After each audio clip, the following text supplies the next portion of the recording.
Dil Raju productions. Dil Raju గారు మాట్లాడతారు. అందరికి నమస్కారం. ముందుగా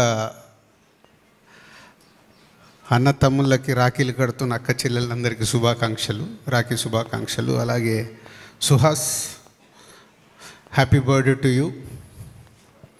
అండ్ జనక అయితే గనక ఏంటో కోఇన్సిడెంట్గా ఇక్కడే అందరూ తండ్రులైన వాళ్ళే. ఈ మధ్య మా హీరో అండ్ మ్యూజిక్ డైరెక్టర్ ఈ సినిమా జరుగుతుంటేనే మళ్ళీ వాళ్ళు ఫాదర్స్ అయ్యారు. So Harshit and director and నేను కూడా వాళ్ళతో పాటు మా అన్వయ్ వల్ల జర్నీ చేస్తున్నాను. సో ఫాదర్కు ఉండే కష్టాలన్నీ చూస్తున్నాము. సో ప్రతి ఇంట్లో ఉండేది అది. కష్టాలు మీనింగ్ అంటే హ్యాపీగా ఉండే కష్టాలు అవి. సో జనక అయితే గనక కాన్సెప్ట్ చెప్పినప్పుడు చాలా బాగుంది శాండీ, గోహెడ్ అన్నాను. తను దాని తర్వాత ప్రశాంత్ నీల్తో వర్క్ చేస్తున్నాడు. వెళ్ళి అక్కడ రైటర్గా జాయిన్ అయ్యాడు. ప్రశాంత్ వినడము, ప్రశాంత్ కూడా చాలా బాగుందని చెప్పి హర్షిత్ వాళ్ళు కంటిన్యూ అయ్యి స్క్రిప్ట్ చేశారు. అంటే ఈ స్క్రిప్ట్ అయిన తర్వాత కూడా సుహాస్ నీకంటే ముందు చాలామంది హీరోల దగ్గరికి ఇది స్క్రిప్ట్ వెళ్ళింది.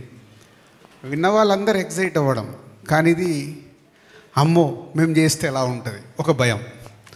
అలా 3-4 అయిపోయారు. శాండీ కూడా సరే ఏం చేద్దాం is busy with Prashanth Neel. సరే బలగం రిలీజ్ అయిన తర్వాత నేనే ఒకరోజు హర్షిత్ని శాండీని రండి అన్నాను.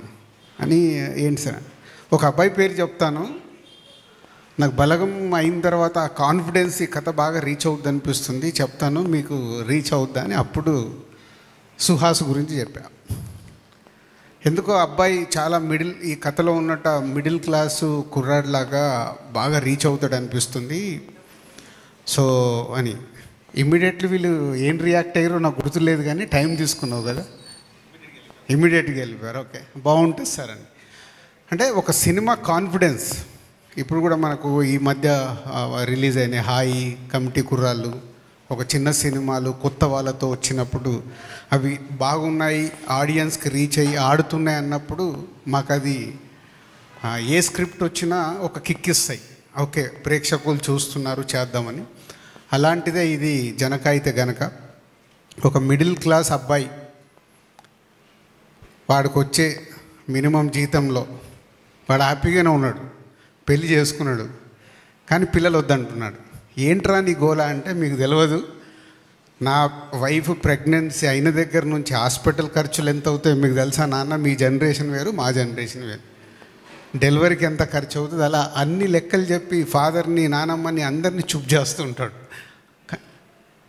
సో ఈరోజున్న జనరేషన్లో economy is very important, same time పిల్లలు ఇంపార్టెంటే, ఎమోషన్స్. ఆ ఎమోషన్స్ మధ్యలో శాండీ ఆల్మోస్ట్ తన పర్సనల్ లైఫ్లో జరిగిన ఇన్సిడెంట్స్ని జర్నీ చేసిన, ఇప్పుడు వీళ్ళందరూ కూడా పర్సనల్ లైఫ్లో కనెక్ట్ అయిపోయారు. విజయ్ కానీ, సుహాస్ కానీ, ఈవెన్ హర్షిత్ కానీ. సో జర్నీ చేసేటప్పుడు ఉండేదే దీన్ని హ్యూమరస్గా, సో థియేటర్ అంతా నవ్వేలాగా ఎలా చేయాలని మంచి కాన్సెప్టు, ఒక మిడిల్ క్లాస్ ఫ్యామిలీ, ఒక మిడిల్ క్లాస్ కుర్రాడి తీసుకొని చాలా బాగా చేశారు. ఫైనల్ చేసి మొన్నే సినిమా చూపించారు.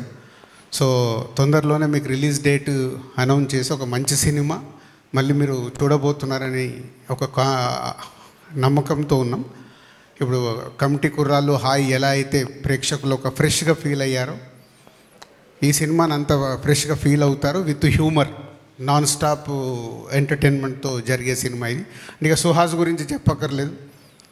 అండ్ మలయాళీ అమ్మాయి అయినా వాళ్ళ వైఫ్ అండ్ హస్బెండ్గా పేరు చాలా క్యూట్గా, ఏదున్నా అమ్మాయి ఒకటే డైలాగ్ ఏంటి అని అంటే, మా ఆయన చూసుకుంటాడులే అంటే అంత కాన్ఫిడెన్స్ హస్బెండ్ మీద. పిల్లలు వద్దన్నా ఓకే అంటది, ఏదన్నా ఓకే అంటది, అంత క్యూట్గా చేసింది అమ్మాయి. అండ్ సుహాస్ ఒక మిడిల్ క్లాస్ కుర్రాడు ఎలా ఉండాలో అలాగే ఉంటాడు. తన ప్రీవియస్ సినిమాలు కూడా మనం చూసాం. ఈ సినిమాలో కూడా మీరు చూస్తే ఇప్పుడు సాంగ్ చూసినా, టీజర్ చూసినా చాలా ఒక మిడిల్ క్లాస్ కుర్రాల్లాగా కనిపిస్తాడు. సో గుడ్ సెట్తో వస్తున్న ఈ సినిమా తొందరలో మీ ముందుకు వస్తుంది. సో ఈరోజు సాంగ్ స్పెషల్. చాలా పాటలు చూసాము, రైటర్ చెప్పాడు. ఇప్పుడు విజయ్ బేబీ తర్వాత తను చాలా ఫేమ్ అయ్యాడు. పోతే కాకినాడలో ఉండి ఇప్పుడు హైదరాబాద్లో వచ్చి పని చేస్తున్నా అంటే ఆయన వైఫ్ ఎంత హెల్ప్ చేస్తే ఇక్కడ వరకు వచ్చి చేస్తున్నాడు. మీ వైఫ్కి నువ్వు సాంగ్ డెడికేట్ చేయడంలో తప్పే లేదు. సో ఎన్నో పాటలు చూసాం. లవ్ అనగానే మా సినిమాల్ని అప్పుడు ఇప్పుడు కలగన్నానే చెలి అన్నాం. ఫీల్ మై లవ్ అంటే ఆర్యాలో అన్నాం. సో ఒక అమ్మాయి, ఒక ఆడవాళ్ళ గురించి చెప్పడానికి పవిత్ర బంధంలో కారేసు దాసి అని ఒక అద్భుతంగా చెప్పారు. కానీ వైఫ్ గురించి అద్భుతంగా చెప్పే అవకాశాలు ఎవరికి రాలేదేమో, అది శాండీకి దొరికింది. సో శాండీకి దొరకడం వల్ల కేకేకు లిరిక్ రాయడానికి, కంపోజ్ చేయడానికి విజయ్కి దొరికింది. ఒక ఎప్పటికీ గుర్తుండిపోయే వైఫ్లు మనకి ఎప్పుడైనా భోజనాలు పెట్టలేదనుకో, ఈ సాంగ్ ముందు పంపించి ఇంటికి వెళ్ళండి, ఆటోమేటిక్గా పెడతారు ప్రాబ్లం లేకుండా. అంటే వాళ్ళు మనకి ఇచ్చేది ఎంతో ఉంటుంది. మనం బయటికి వెళ్ళేటప్పటికీ వాళ్ళకు 100 ఫ్రస్ట్రేషన్స్ ఉంటాయి. దాంట్లోకి వెళ్ళి బయటకు వచ్చి మనకు చేయాలి. కాబట్టి ఇది ప్రతి హస్బెండ్, ప్రతి వైఫ్కి డెడికేట్ చేయాల్సిన సాంగ్. ఈ సాంగ్ చాలా బాగా రీచ్ అవుతుందని, మంచి మెలోడీతో ఉన్న సాంగ్ బాగా రీచ్ అవుతుందని నమ్ముతున్నాం. తొందరలోనే రిలీజ్ డేట్ ఇచ్చేసి ఒక మంచి సినిమాతో జనక అయితే గనక టీం మీ ముందుకు వస్తుంది. Thank you. Thank you so much Raju గారు. సో ఎస్, ఇప్పుడు